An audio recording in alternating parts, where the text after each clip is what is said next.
Hi guys, this is Dennis Elizalde, architect builder.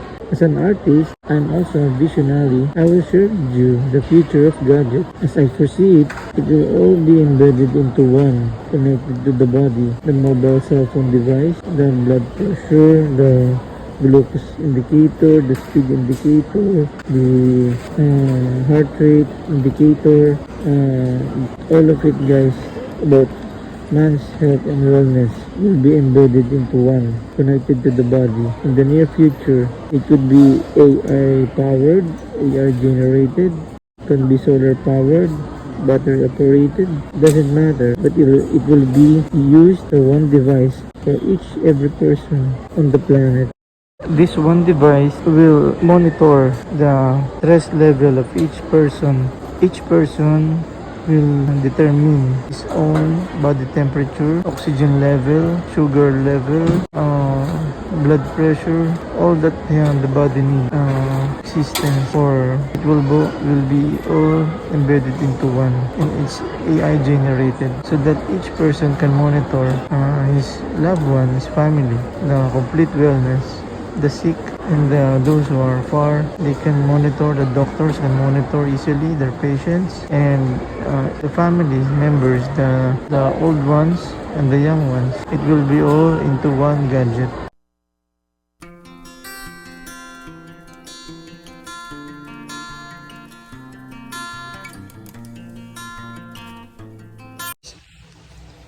Guys, here are the things you need to always bring as part of the health monitoring, your personal monitoring devices. This one is for high blood pressure monitoring.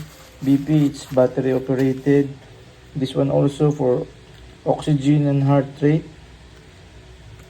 And also this one for cutting the pill. This one, the notebook. You need the notebook to record your daily monitoring, or weekly, or twice a week. This one for measuring your temperature. This one for putting your meds or these things there. And this one guys, for your walking exercises or jogging or running. You need this an armband to measure your heart rate. Okay, yeah, so all these things you need to always bring with you. Okay, it's up to you if you want to add more, but these are the gadgets that I bring aside from my cell phone. These gadgets are technological advancements to monitor your health. Okay guys, so always follow and subscribe to my YouTube channel, Dennis Elizalde. Thank you for watching.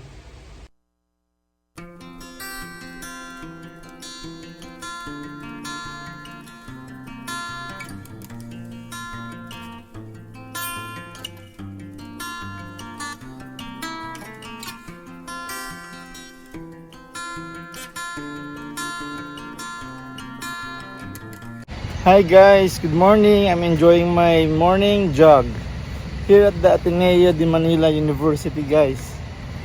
Here's the Church of Gesu in the background there, beside me, having my exercise guys. We need this every day. Okay, don't forget. Have a great day. What's your name? Kelsey. Where are you studying? I only just get my things. Where? I only get my books and take a picture and Get get the uniform white yeah. And- What's the name of your school? and Ateneo. What grade are you in? Grade 1, Oh wow, what's your section? Section what? section What's your section? section 1.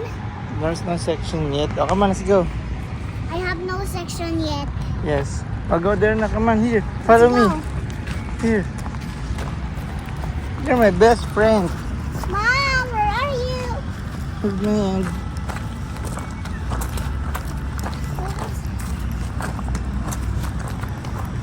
You love your new school? Yeah. Mom, where are you? There's a mom. Wait, Yeah. let's go to the car. Don't you just stay long? Hi guys. I just finished my morning exercise here at the Ateneo. Si Kelsey's she finished enrollment na. She's getting her things ready. The uniforms, the books, and pictures for the ID. Right? Yes. Okay. Guys, join me in this exercise here at the Ateneo de Manila University in front of the Church of Jesus. There, beautiful view. Beautiful view, guys. There's my indicator for my heart rate. It's dark blue. When it turns to green and then orange and then red, that means my heart rate is beating so fast at a critical level, but it's only blue. Many are wondering, guys, why I always exercise here at the Ateneo grounds. Well, first and foremost, my children are studying here. They're studying here, and my brother Michael, who is based now in Sydney, Australia, is also an alumni of the Ateneo de Manila University.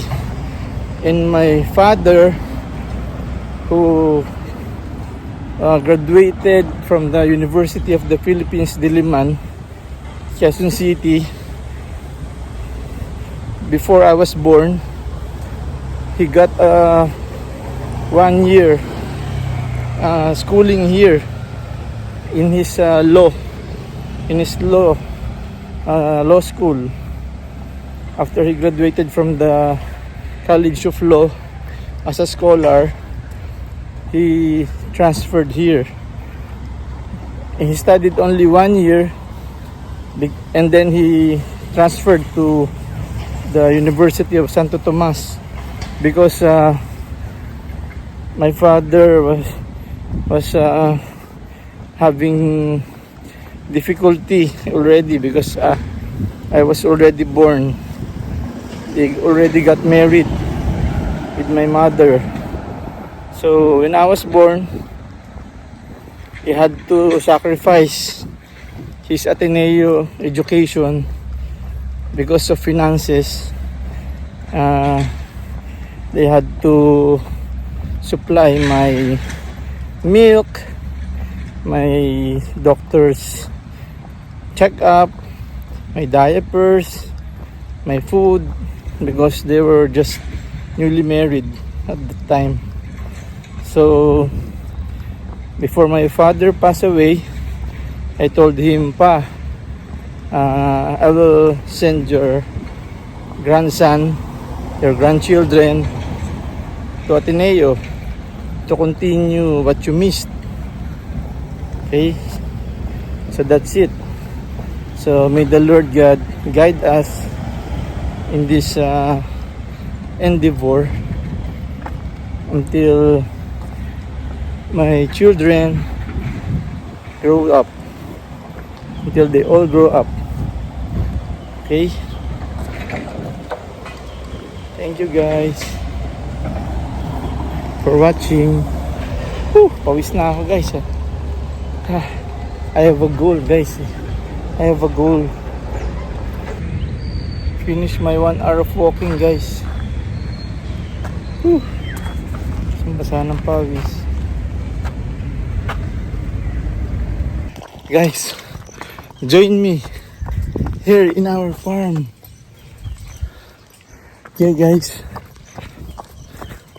I'm running with my armband to measure the heart rate.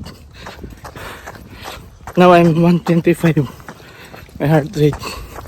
And my son is joining me. Liam! Liam!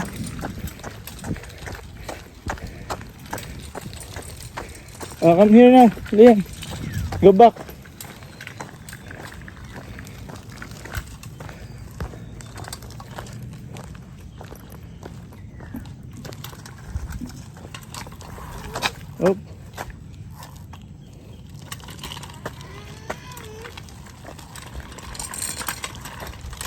Okay. Going na. Go back na. Yes.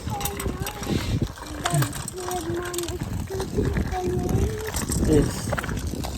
So go back na to the girls. Right?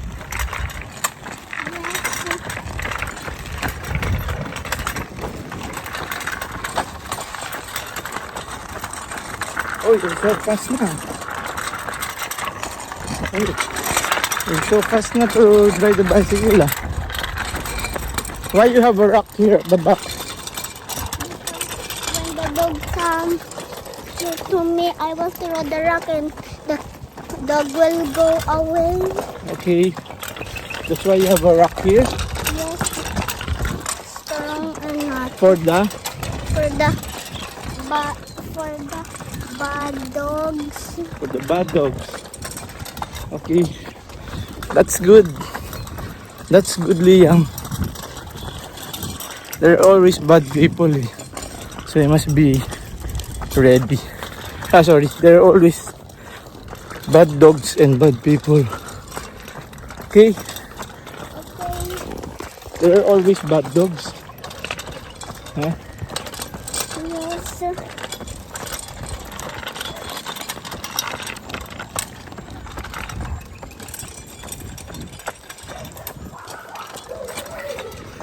And guys,